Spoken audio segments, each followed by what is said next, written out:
Chief Minister of Tamil Nadu, Thiru M.K. Stalin sir, for inviting all of us to this very important meeting.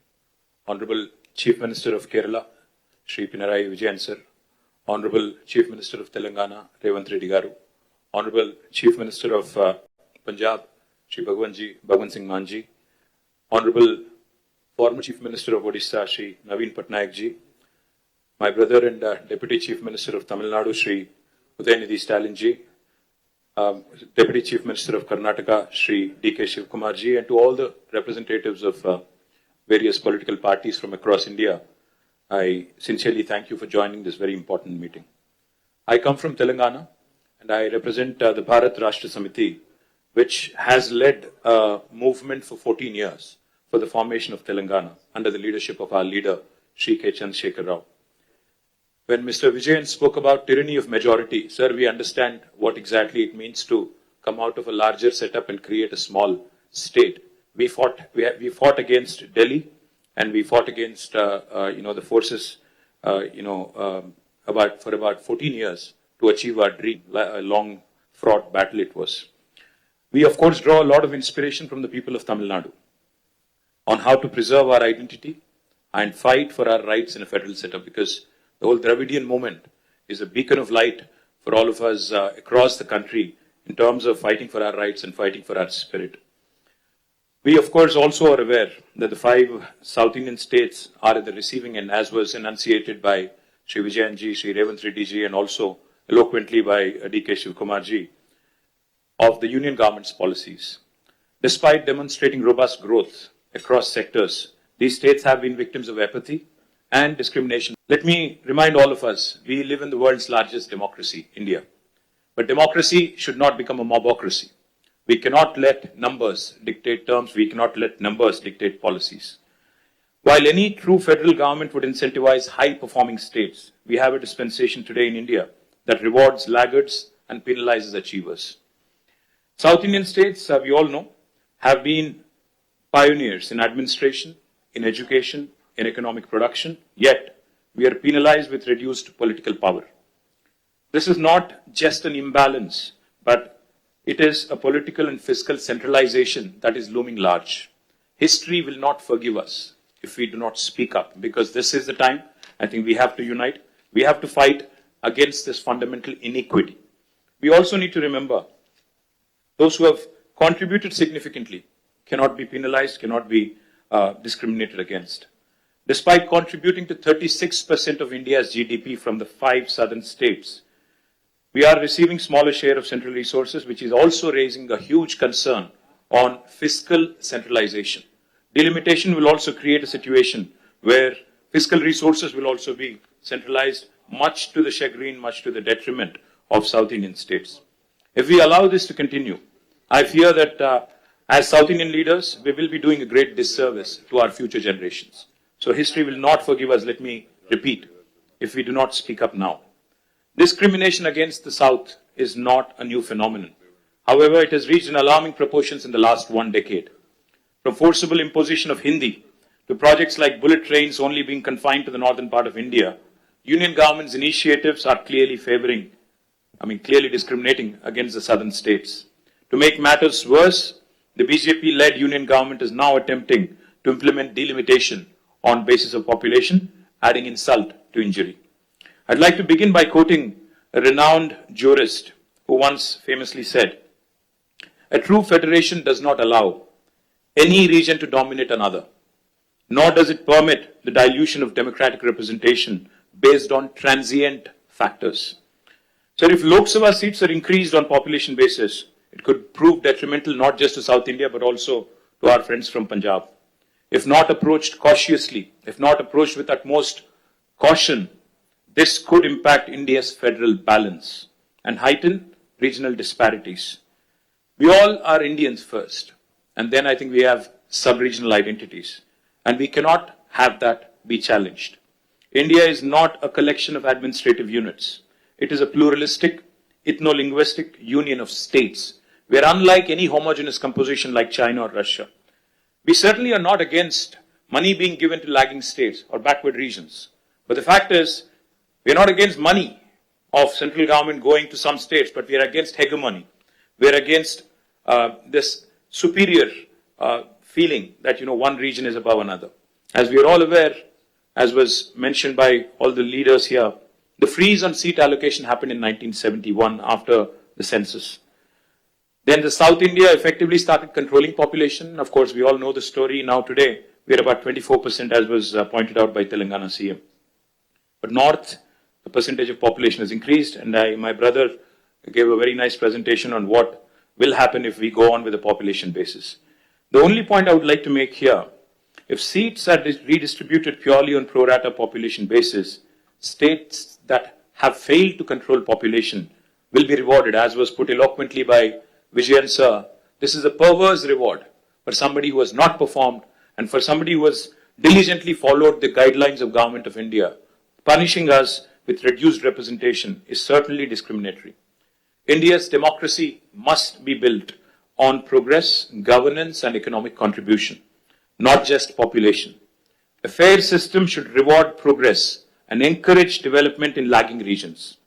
If India has to become a superpower by 2047, 100 years after we achieved independence, we must empower those driving the growth, not silence them. We must empower those who have done well over the last 7 decades and not punish them. Why do we not trust the words of Union Home Minister who says it will be pro rata and nobody will lose representation? I'll give you a classic example of Telangana.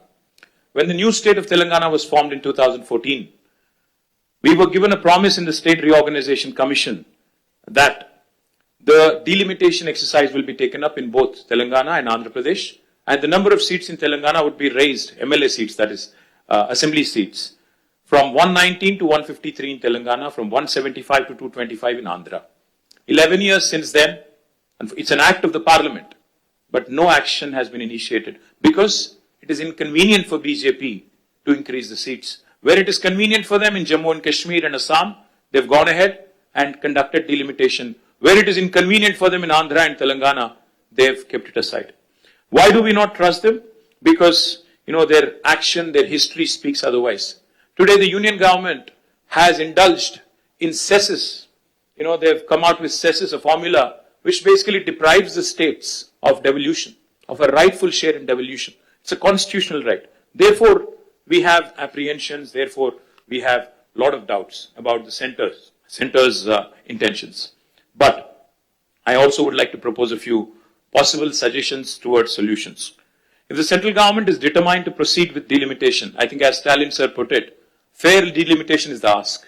It should be fair, it should be just, and Dr. Baba Saheb, when he put these 3 words in Constitution, I think he meant it for situations like this: equality, liberty, and fraternity. Now, if they would want to go ahead and do the delimitation because they have the numbers, then we have to ensure that the current proportion of each state remains as it is. If Tamil Nadu has about 39, is it? 39 and Telangana has 17 with increased numbers also, our percentage should also increase proportionately. And it should not come down, our voice should not come down. If a state currently has 2% of the total parliament seats, even after delimitation, also the state should have 2% share of the seats. As Mr. Mann was pointing out, his numbers will increase technically, but percentage will come down, which defeats the whole purpose. The second suggestion could be, as some people are proposing, a permanent, freeze could be also brought in. We can say that 1971, the census could be the basis and there could be no further increase in the number of seats. Another alternative approach could be, again, this could be a radical solution, as one of my friends asked, what is the basis for Telangana CM's recommendation of 33%? I would say, if South India is contributing 36% to GDP, why don't you give us 36% of the voice in parliament? What is wrong? Why are you not rewarding those states that have performed exceptionally well in nation building? If nation building can happen by way of contribution from states, then why not reward those states that have done very well? Sir, I would only say fiscal contribution, I think, also has to be taken. It cannot just be population. No one can ignore, because since even D.K. Shivkumar Anna mentioned fiscal contribution, let me point out, Telangana is only 2.8% of India's population, but we contribute to 5.2% of India's GDP. We're literally punching double our weight. We cannot be penalized, we cannot be snubbed, we cannot be undermined in terms of our voice in parliament which is a travesty of justice. One thing I would also like to add, and this is a possibly practical solution. Sir, a true representative democracy is one where people's voices are heard. Why is delimitation being proposed? Because population has increased and people's voices have to be heard. If people's voices have to be heard, increase the number of MLA seats in each state. You go ahead, increase the number of MLA seats, because typically MLAs are the first port of call for people, not MPs. MPs only voice concerns on larger national policies in Parliament, but MLAs are the first port of call. So I would propose that the national government come forward, union government come forward with a proposal. In lieu of increased population across the country, let us increase number of assembly seats in each state so that people are having more access to their MLAs, more decentralized setup. Also, I would like to say this is a fair formula because I think most states would be happy to see more representation. Finally, I would like to remind the union government from this forum, sir, that India is a union of states. Constitution clearly says we are a union of states.